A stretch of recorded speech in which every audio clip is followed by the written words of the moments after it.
This is Nigerian jollof, party jollof rice, that popular jollof rice that has been causing problem between Ghanaians and Senegal. Then who owns this jollof rice? Anyway, this is how I prepare mine. So these are the vegetables that I'm going to be using: fresh pepper, onions, garlic, fresh tomatoes, tatashe, that means sweet pepper, and I'm going to go ahead, wash all this thoroughly, and I will blend them just like this. Then after blending it, I have to pour it in a pot and allow it to boil like this, boil a little bit. Then later I will transfer it into a sieve so it can drain all the excess water in it.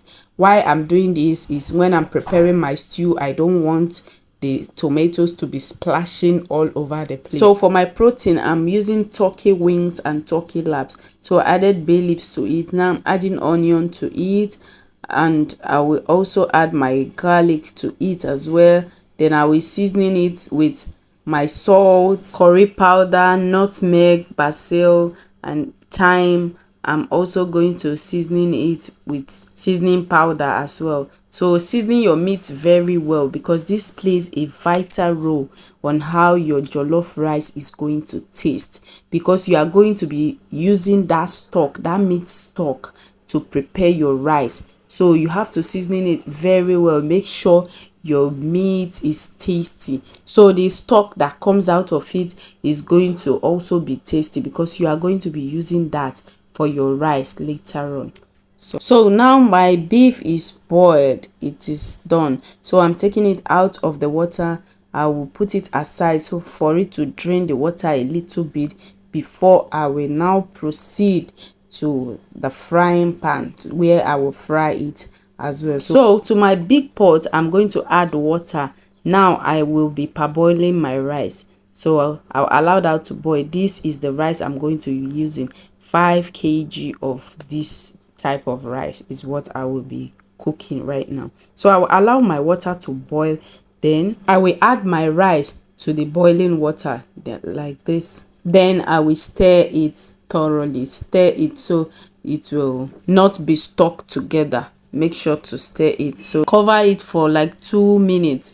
Then I will proceed now to add my oil to my pan. This pan I'm going to be using to fry my stew. First, I will add my sliced onion to the oil.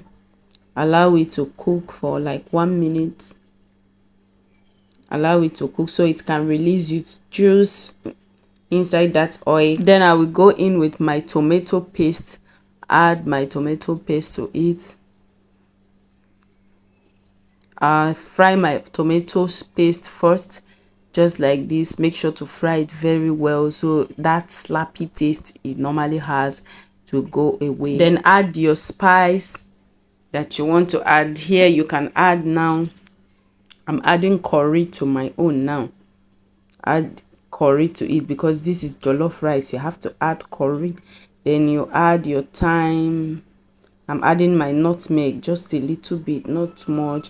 Then I'll also add basil.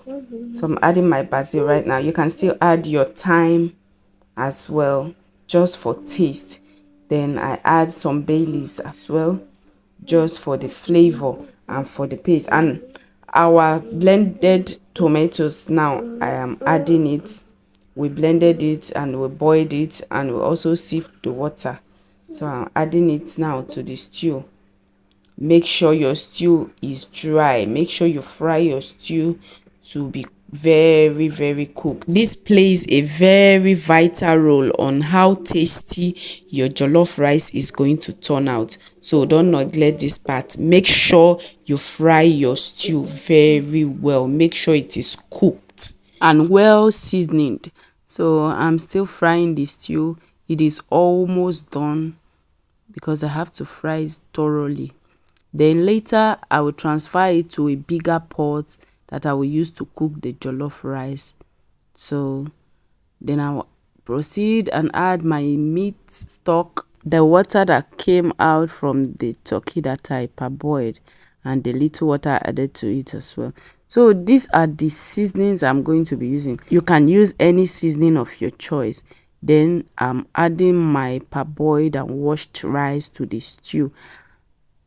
I've added my maggies and all the spice that I need to add.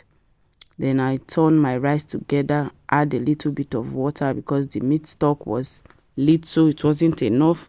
So I added just little water to it and stir very well. Make sure to stir so that the stew and the rice will be well incorporated. Then later I'll go ahead and cover it with the foil paper like this and cook on a very low heat until my rice is tender. Then I'll add my butter and some onion, but your onion is optional. Then turn it very well. So don't forget to like, share, and leave your opinion. Subscribe to my channel if you haven't. So your party jollof rice is ready. There you have it. It was so delicious and my family, they loved it. And thank you also for watching. Bye.